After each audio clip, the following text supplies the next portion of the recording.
असाच होता मनात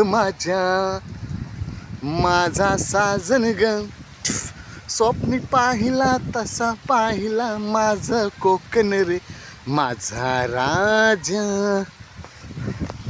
दोस्तो, टी व्हीवर यूट्यूबवर सारखे व्हिडिओ बघून बघून मी एवढा वेळा झालो ना, संसार गेला उडत.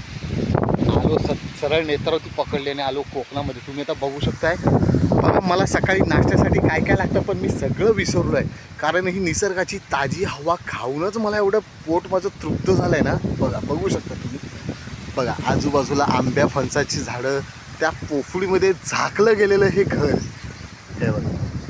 आणि त्याच्याच जोडीला मित्रांनो, माझ्या मुलीला एवढं अप्रूप असं वाटलेलं ना की हे बघा, ही लाजाळूची झाडं हे बघा, हात लावला की मिटतात, हात लावला की मिटतात. हे बघा काय ना. आणि ही झाडं कुठेच मिळणार नाही, म्हणजे आपल्या मुंबईत मिळणार नाही, ती आपल्या कोकणातच मिळणार. हे बघा.